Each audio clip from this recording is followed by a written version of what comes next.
Hey everyone, and I'm going to show it to you the NCAA Women's Basketball Scoreboard Update Part 1 for Sunday, March 5th, 2023. So, Fresno State and Nevada is the first round of the Mountain West Tournament is in overtime, 49 apiece. Is Game 1 of the Mountain West Tournament, first round for 2023. The Women's Mountain West Tournament is 49 apiece. In the Pac-12 Tournament, presented by Life Final on ESPN 2. It is Washington State and UCLA 64-61 with 6 ticks left. Washington State looks like they're going to upset UCLA again. They upset Corral. And they upset, I believe it was Stanford, Utah or something like that. Got upset. I know Stanford and Utah both got upset, so well, then they upset. Who was it again? I can't remember. I think it was one of the two I know. Or it was Oregon State upset one. It was Utah, so Oregon State upset Stanford. And then, and then UCLA play Arizona. And then, so it's 64-61 with 6 seconds to go. And then we're 2:21 in the fourth, and the second of the two Big East semis is 59-54, number 11 over Crane. And a really close right there in Mohegan Sun to NFS one. 7:05 in the third on ESPNU. Right now it's 56 in the third. It is Gardner Webb 42, High Point 34 on ESPNU and ESPN Plus. Well, most of the first half was just in ESPN News due to the second SoCon semi, or the first SoCon semi, of the men going into overtime, and then it went long anyways. Then it went extra long because it went overtime, 45 minutes in overtime. It went to the overtime, so yeah. But now it's on ESPN and ESPN Plus, and then on ESPN Plus it is the fourth ASUN quarter. At campus site is hosted at Lipscomb University. So hosting this one, it is 6-5 North Alabama up on Lipscomb early in this one, 14 in the first. At 4:30 Pacific in Thomas Madison, Las Vegas. It is San Jose State Air Force, but that's going to get pushed 30 minutes back. 30 minutes from the time the Fresno State Nevada ends. I'll get pushed back. Oh, I see that'll get pushed back probably about to 4:50 Pacific, I would guess. Or 5 Pacific. And the second one will get pushed back probably to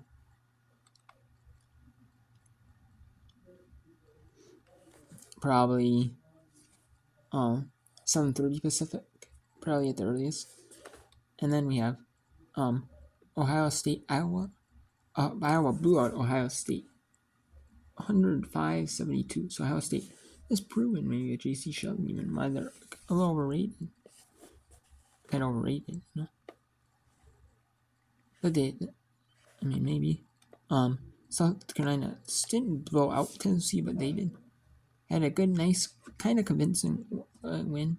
Even it was a convincing win, but it wasn't a blowout win. But it was a convincing win. No, it's 32-0, 16-0 in SC regular season. No, even if you include the tournament, they're 19-0 in SC regular season, and 32-0 overall. They're 74-58. South Carolina looks like they're dominant, but if they run into a team that can run into a good team sometimes, like defensive team or a good offensive team, on both sides, maybe they can be a little iffy, but we'll see. I don't think South Carolina's going to have too many issues until you get to Sweet 16, Elite 8 in that range. I don't see any issues. In the Ally 8, then the South Carolina goes to get the automatic qualifier to SEC tournament. Not like they would get in regardless, but you just get the automatic qualifier. Virginia Tech had a close scare over Louisville. 75-67, closer than people thought in the ACC tournament final. And Virginia Tech takes the bid. That both teams would get in regardless. UConn blows out Marquette like I expected, 81-52. Marquette now just hanging on the edge here of the AC of the tournament. St. John's and Marquette maybe both get in, but it's gonna be iffy. I think the winner of St. John's and Marquette had to play UConn in order to, even if they got blown out by UConn, they just had to play UConn in order to at least help their chance out a little bit. In the SoCon, we have Chattanooga 63, Wofford 53. Wofford had a bad third quarter, and then both teams had. And then, like I said, Chattanooga had a good second quarter, first, but then Wofford didn't have a good, but really good second quarter or fourth quarter, and Chattanooga had a really iffy fourth quarter. Wofford won. Wofford goes in WNIT. They're the 1 seed. Yeah, get the win and WNIT bid, and Chattanooga gets NCAA bid. And then St. Louis gets the NCAA bid. Did UMass do enough to go to the NCAA? Can I say that? But St. Louis upset Rhode Island. They upset UMass to go to the championship, and they were UMass or St. Louis didn't have his best non-conference record, but they were really good out of con. So. But yeah, St. Louis and then UMass or Rhode Island both might go to the NCAA, but we'll see.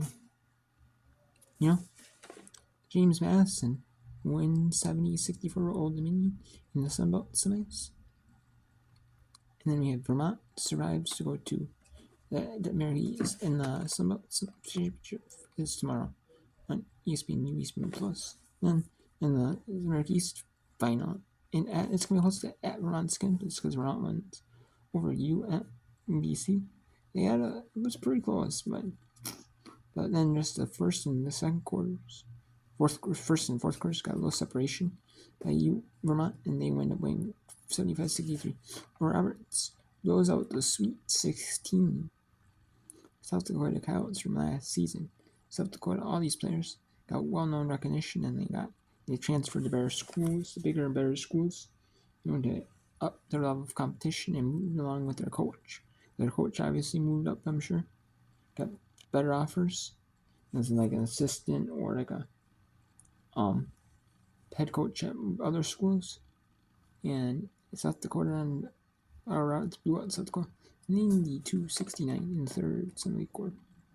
In the Big Sky second round, first game of that in the second round for women is Northern Arizona beat Northern Colorado 64-48. Then Albany in the second game of the American semis beat Maine 72-64. Texas State blew up Southern Miss 85-57 in the second Sunbelt semi.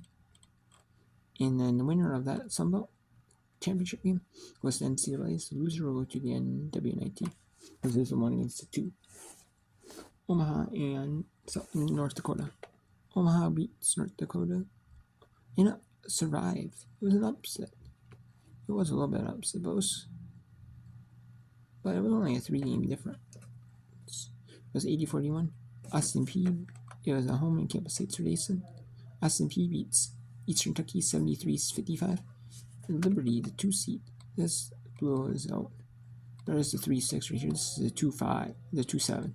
Liberty blows out Kansas State 91-70. Just had a dominating first quarter. Liberty did. Portland State, the 7th seed, upset the 2nd seeded Montana State. And the winner of Portland State, they go straight to the semis.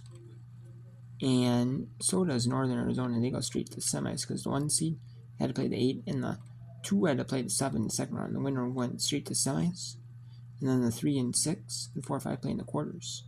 And Portland State, the 7, gets a semifinal upset bid, the semis. And then Montana State has the hope that Northern Arizona wins the conference tournament.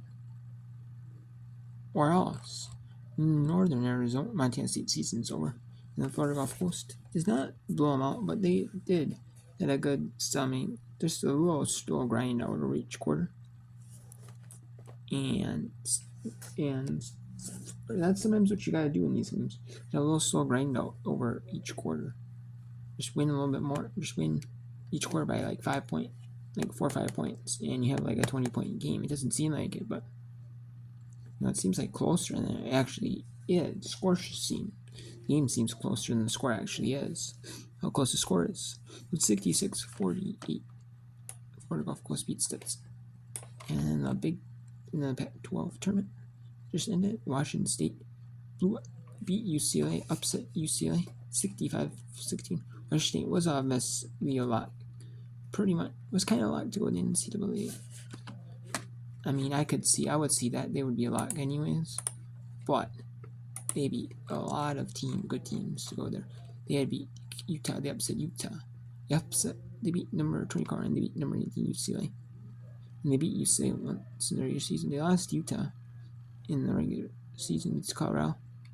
They lost to UCLA once. Beat UCLA once. And they lost to Utah and Colorado twice. They beat Utah and Colorado once in the Pac-12 tournament. So it's like crazy, you know.